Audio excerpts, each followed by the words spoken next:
Hello friends, good morning. এখন বাজছে 11টা। তো চলো 11টা থেকেই আর একটা ব্লগ স্টার্ট করলাম, আর একটা নতুন দিন, আর একটা নতুন ভিডিও নিয়ে তোমাদের সামনে চলে এলাম। আশা করি তোমরা সকলে ভালো আছো, আমিও ভালো আছি। আর এখন বসে বসে ছেলের ডায়লগ শুনছি, হিস্ট্রি নিয়ে তখন থেকে বক বক বক বক করে যাচ্ছে। আমি যে ব্লগটা স্টার্ট করব সেটাই আমি তখন থেকে সুযোগ পাচ্ছি না। লাস্টে ওকে বললাম যে এবার তুই চুপ কর। তো তারপরে ব্লগটা স্টার্ট করলাম। তো চলো, সঞ্জয় বাজার থেকে ফোন করেছিল, তো বললাম যে বললো যে কী মাছ আনবো। তো আজকে একটা নতুনত্ব একটা মাছ যাই হোক পেয়েছে, তো সেই মাছটাই নিয়ে আসছে, ফলুই মাছ। তো খুবই কাঁটা যদিও, তবুও খেতে ভালো লাগে। একটু মাঝে সাথে তো একটু অন্যরকম মাছও খেতে ইচ্ছা করো। একই রুই আর কাতলা, চিংড়ি আর পাবদা, কত একই মাছ খাওয়া যায়, ভালো লাগে। চলো আসুক, তারপরে মাছের রেসিপিটা তোমাদের সঙ্গে একটা শেয়ার করবো। অনেকদিন কোনো রান্নাবান্না সেইভাবে ব্লগে শেয়ার করিনি, কিন্তু আজকে ভাবছি একটু শেয়ার করব। তো চলো আসুক, তারপরে তোমাদের সঙ্গে দেখাচ্ছি। এখানে মাছের ঝোলের জন্য আলু কেটে নিয়েছি, আর পটল আর উচ্ছে কেটে নিয়েছি।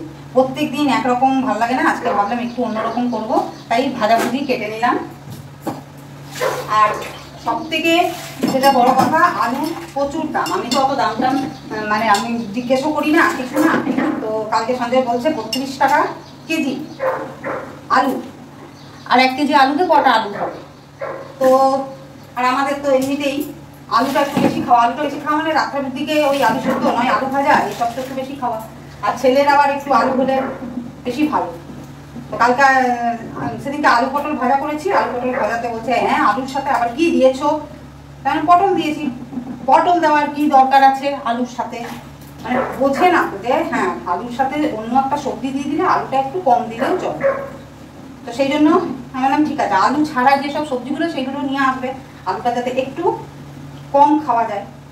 যে জিনিসটার যখন দাম বেড়ে যায় সেই জিনিসটাকে যদি আমরা একটু কম ব্যবহার করতে শুরু করে দিই, তাহলেই সেই জিনিসটার দামটা আস্তে আস্তে আবার কমতে শুরু করবে। নিশ্চয়ই সেইটার ঘাটতি শুরু হয়েছে, তাই জন্যই এতটা দাম বাড়িয়ে দিয়েছে জিনিসটা। তো তার অপশনাল একটা জিনিস খুঁজে নিতে হবে। তো সেই জন্য দেখলাম যে শুধু উচ্ছে ভাজা করে দিই, আর মাছের ঝোলে যে ফলি মাছটা আনছে, ফলি মাছে তো অল্প করে আলু দিতেই হবে। তো ফলি মাছে একটু ওই 4 পিস করে আলু দিয়ে দিলাম, পাতলা পাতলা করে একদম কেটেছি, 4 পিস করে আলু দিয়ে দিলাম। আর পটলটা ভেজে রাখবো ওই বেলার জন্য। তাহলে কি হবে, ডাল আছে, কালকে ডাল করেছিলাম, ডাল আছে, এবারে আর ডাল লাগবে না, মাছের ঝোল করবো। হ্যাঁ, উচ্ছে ভাজা দিয়ে একটুখানি ডাল নিলে নেবে। তো মুখটা কেটে যাচ্ছে, ইচ্ছা করেই কেটেছি। হ্যাঁ, তো ডাল নিলে নেবে, যদি দরকার হয় ওবেলায় অল্প ডাল করে নেবে, আর ওবেলায় একটু ছাতু মাখবো পেঁয়াজ দিয়ে, ব্যাস হয়ে যাবে। তাহলে আলু ছাড়া হয়ে গেল। আলু তো সবসময় খাওয়া উচিত না। আগে পটলটা ভাজবো, তারপরে উচ্ছেটা ভাজবো, তারপরে ওই তেলে ডালটা গরম করে দেবো। খুন্তির মধ্যে জল আছে, এটা আমি এই গরম কড়াইটাতে দেবো তেলে।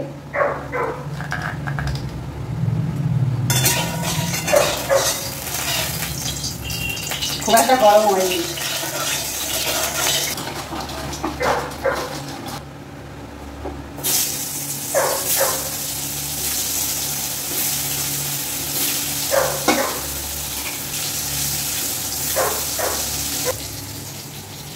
পটল ভাজা চলছে,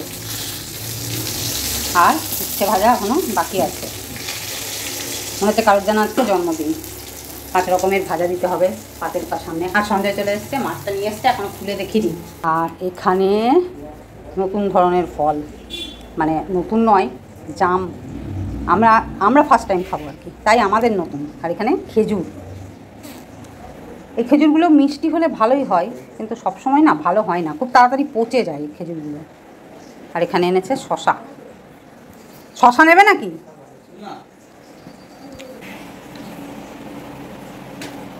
মিষ্টি,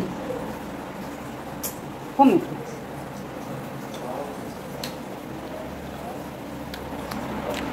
খেজুর খাবি? খেজুর, এটাই তো আসল খেজুর। ওগুলো তো খেজুর, ওগুলো একটা চিনি দিয়ে মোরব্বা মতন তৈরি করে।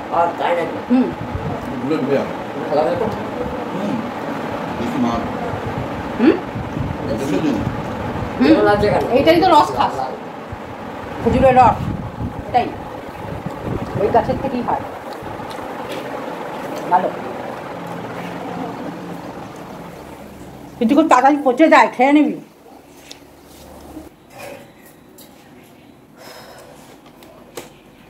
পটল ভাজা, উচ্ছে ভাজা, ডাল গরম সব হয়ে গেছে। ভাতটা বসিয়ে দিয়েছি, কারণ এই সময় মাছটাকে তাহলে বেছে নিতে পারবো, তার টাইমটা নষ্ট হবে না, সেই জন্য ভাতটা একটু ফুটে যাবে।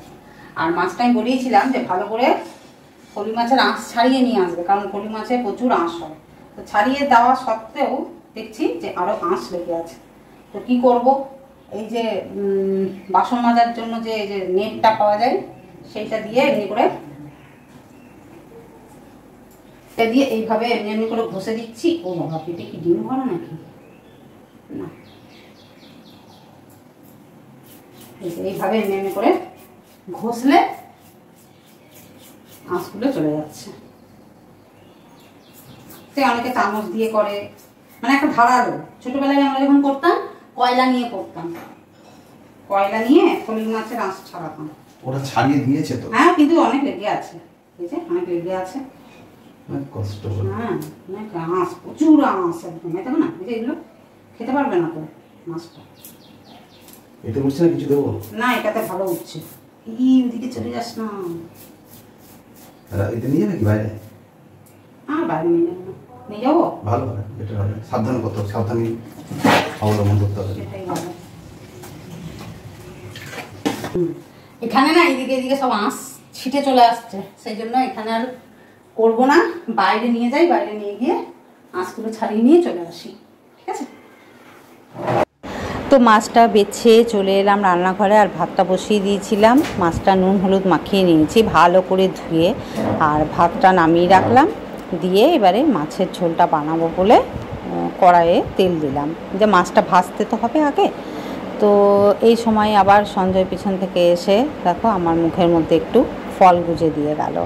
তো ওই করে ঘরে থাকলে এটা সেটা কাটবে, আর যা করবে আমার মুখের মধ্যে দিয়ে যাবে। তো সংসারে থাকতে গেলে দেখো এই ছোটোখাটো ভালোবাসাগুলোই কিন্তু আমাদের সংসারটাকে কিন্তু মানে এগিয়ে নিয়ে যেতে, মানে সংসারটা করতে সাহায্য করে। আর একটা সংসারে কিন্তু একজনের অবদান থাকে না, প্রত্যেকটা মানে সদস্যের সমান কিন্তু অবদান থাকতে হবে। মানে শুধুমাত্র স্বামী স্ত্রী নয়, বাচ্চাদেরও অবদান থাকতে হবে। কোনো কোনো সংসারে আছে যে ছেলে মেয়েরা একটু অবাধ্য, সেক্ষেত্রে সংসারে একটু অশান্তি, একটু টেনশন হয়। হ্যাঁ, সব সংসারেই হয় কিছু না কিছু। সবাই তো 5টা আঙুল যেমনি সমান হয় না, 5টা মানুষও সমান হয় না একটা সংসারে। কিন্তু তবুও ওই আঙুলগুলো যেমন একটা অঙ্গের সঙ্গে মানে একটার সঙ্গে আরেকটা মানে অ্যাটাচ থাকে, সেরকমও কিন্তু সংসারের মানুষগুলোও তাই, প্রত্যেকের সঙ্গে কিন্তু জড়িত। একজনের ব্যথা লাগলে কিন্তু সবারই কষ্ট হয়। তো সেই রকম। তো দেখো এই বকবক করতে করতে কিন্তু আমি মাছের ঝোলটা অনেকটা এগিয়ে ফেলেছি। ওদিকে একটা মশলাও রেডি করে ফেলেছি, আর একটা ছোট্ট টমেটো দিয়ে দিলাম। তো আলুটা ভালো করে আগে ভেজে নিলাম একটু লাল লাল করে। তা আলুটা ভাজা হয়ে গেলে তারপরে এই মশলার যে গোলাটা করে রেখেছিলাম সেটা দিয়ে দিলাম। এর মধ্যে ধনে গুঁড়ো, জিরে গুঁড়ো, নুন, হলুদ আর কাশ্মীরি লঙ্কা গুঁড়ো দিয়েছি। আর ভালো করে মশলাটা কষিয়ে তারপরে দেখলাম কি একটু যেন কেমন টেস্টটা লাগছে, তো একটু সামান্য মিষ্টি দিলাম। তোমরা না দিলে না দেবে, দেয় না অনেকেই। ভালো করে মশলাটা কষিয়ে যখন তেল ছেড়ে যাবে তখন জল দিয়ে দিলাম। এবার আলুটা সেদ্ধ হওয়ার জন্য তো ঢাকা চাপা দিতেই হবে। তো ততক্ষণে দেখো অনেকক্ষণ পর আবার এলাম, তো দেখছি বেশ আলুটা সেদ্ধ হয়ে গেছে, আর মাছগুলোও দিয়ে দিলাম। তো মাছগুলো দিয়ে আর একবার ঢাকা চাপা দিয়ে দেবো। আর এদিকে একটু ধনেপাতাও কুচিয়ে রেখেছি। তো ততক্ষণে আমি দেখছি যে সঞ্জয় স্নান টান করে পুজো দিয়ে দিচ্ছে। তো এই যে আমার এদিকে যে ফলুই মাছটা নিয়ে অনেকটা দেরি হলো, তো আঁশটা আবার ছাড়াতে হলো ভালো করে। সেজন্য ও সাথে সাথে এই ডিসিশানটা নিয়ে নিল যে আমার তো আবার স্নান করে পুজো দিতে অনেকটা লেট হয়ে যাবে। ও কিন্তু জানেও না আমি ভিডিওটা করছি। আর এদিকে দেখো আমার সুপুত্র সেই কম্পিউটারে সকাল থেকে বসেই আছে, স্নান করতে বলিনি তো ওঠেও নি, 1টা বাজছে। তো এদিকে আবার রান্নাঘরে চলে এলাম। ততক্ষণে মাছটা হয়ে গেছে, একটু ধনে পাতাটা দিয়ে নামিয়ে রেখে দিলাম, মানে নিভিয়ে রেখে দিলাম। আর ভাতটা আবার বসিয়ে দিলাম। ভাতটা তো তখন একটু ফুটিয়ে নামিয়ে রেখেছিলাম।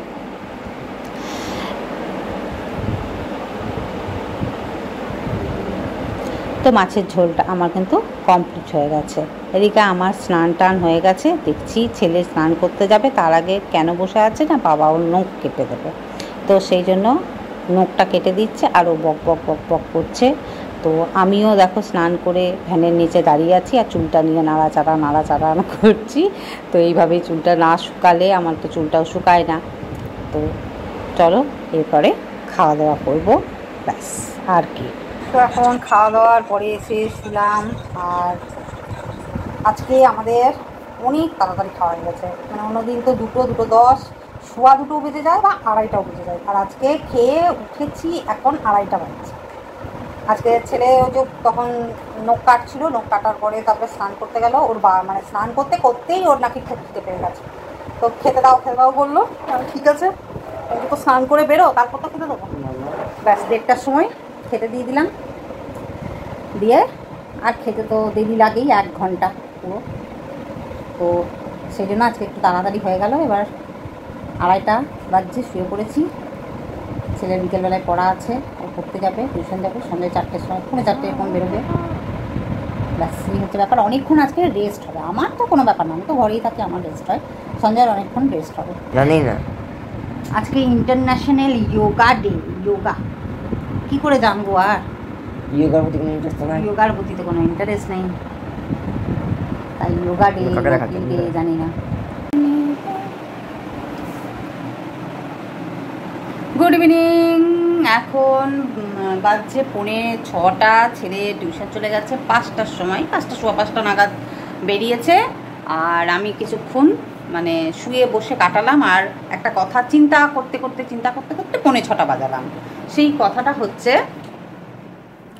ঘরে যখন থাকবো না ফ্যান লাইট অফ করে দেওয়াই ভালো, কারণ ইলেকট্রিক বিলের রিডিং বেড়ে গেছে। তো তার মাঝে এই যে বাসন কোসনগুলো জল গুলিয়ে ধুয়ে আবার এনে রেখেছি, কাজকর্ম কিছু করেছি। তো তার মাঝেও এখন থেকে যদিও রান্না করে ঢোকার কথা নয়, কিন্তু একটা জিনিস বানাতে ইচ্ছে করে গেল। ভাবলাম যে আজকে একটু পুডিং বানাই, তো ছেলে টিউশন থেকে এসে খেতে পারবে, একটা নতুন জিনিস দিলে। এমনিতে ওকে বলেছি যে পারলে আজকে একটু সুজি বানিয়ে রাখবো, তাতেই ও খুশি হয়ে গেছে। কারণ আজকে সকালবেলায় মিল্কশেক খেয়েছে, তো বললাম সন্ধ্যেবেলায় কিন্তু তোকে তাহলে মিল্কশেক দেবো না, সন্ধ্যেবেলায় কিন্তু তোকে দুধ দেবো। বললো তুমি ভালোবেসে যা দেবে তাই খাবো, খুব কথা বড় হচ্ছে তো। তো যাই হোক, তো আমি ভাবলাম যে ঠিক আছে দেখি তাহলে একটু সুজি বানিয়ে রাখবো, তো তাতেই খুশি। বললো ঠিক আছে।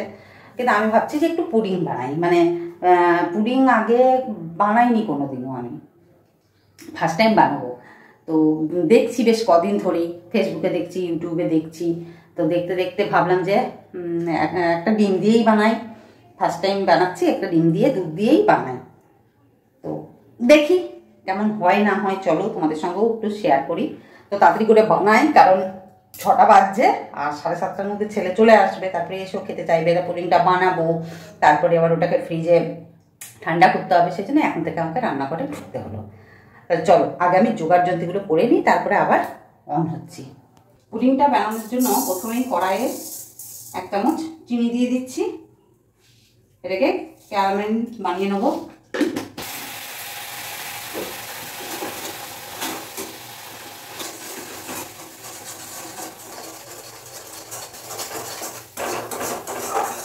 এবার এটাকে আমি যে বাটিটাতে পুডিংটা বানাবো সেই বাটিটাতে ঢেলে দেবো। করে এইভাবে ছড়িয়ে নিতে হবে, আর এটা খুব তাড়াতাড়ি করতে হবে, ক্যারামেলটা জমে যাওয়ার আগে করতে হবে। এইভাবে ছড়িয়ে নিয়েছি, এবার এটাকে এক সাইডে রেখে দেবো। এর মধ্যে দেবো 1 চামচ চিনি, যদিও এটা বড় চামচ, মানে 2 টিস্পুন বলা যেতে পারে। আর এর মধ্যে দেবো একটা ডিম। এবার চিনিটাকে আর ডিমটাকে ভালো করে ফেটিয়ে নিতে হবে।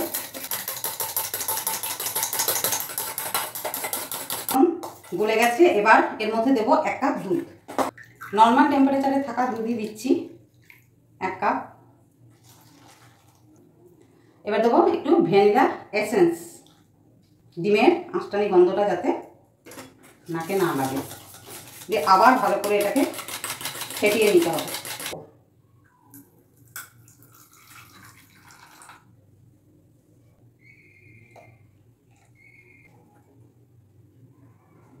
এবার ঢাকনাটা লাগিয়ে দিচ্ছি। এবার আমি কড়াইয়ের মধ্যে একটু জল দিয়েছি আর একটা কাপড় বসিয়ে দিয়েছি, যাতে এই বাটিটা মানে নড়বড় না করে। দেখেছি যে কাপড় এরকম বসিয়ে নাকি বাটিটা নাকি ঠিকঠাক সেট থাকে, তো করে দেখি কেমন হয়। এটা ঢাকা দিয়ে দেবো, তো থাক 10 মিনিট পরে আবার আসছি। চলো বসালাম, জানি না কেমন হবে।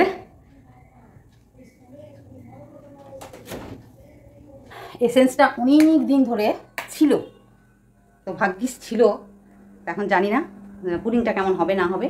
তো চলো পুডিংটা হোক, তারপরে তোমাদেরকে দেখাচ্ছি যে কেমন হলো। ভালো হলেও দেখাবো, খারাপ হলেও দেখাবো, কারণ আমি নিজেই এটা ফার্স্ট টাইম বানালাম, অতএব আমি নিজেই জানি না যে ঠিকঠাক হবে কিনা। তো 10 মিনিট হয়ে গেছে, 10 মিনিট পর আমি এলাম। তো চলো এবার ঢাকনাটা খুলে দেখি কেমন হয়েছে।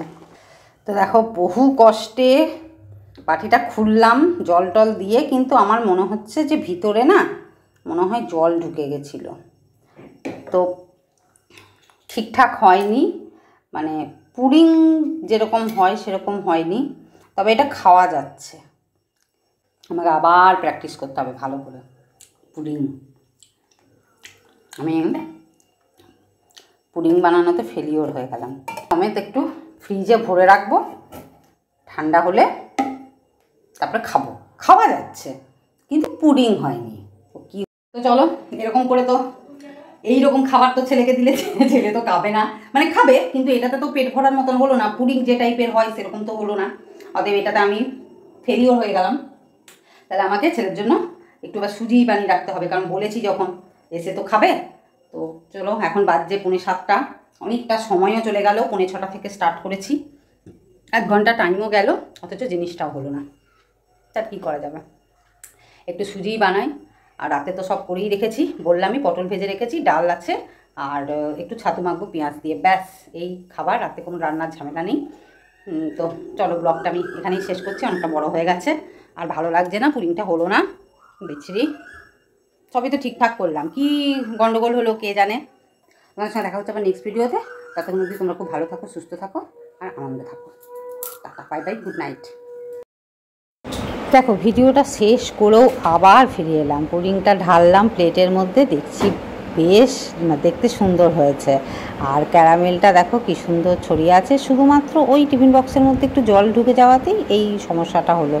আর বলছিলাম যে ছেলে তো মনে হয় খাবেই না, ও বাবা ওকে তো দিয়েছি, বলছে দারুণ হয়েছে। ও খেয়েছে, আমি খেয়েছি, সঞ্জয়ও খেয়েছে, আর প্রত্যেকের খুব ভালো লেগেছে। পুডিংটা খেতে খুবই ভালো হয়েছিল, কিন্তু ওই আর কি পুডিংয়ের মতন যে শেপটা সুন্দর একটা জিনিস সেইটা হয়নি। তো যাই হোক, খেয়েছি এটাই অনেক।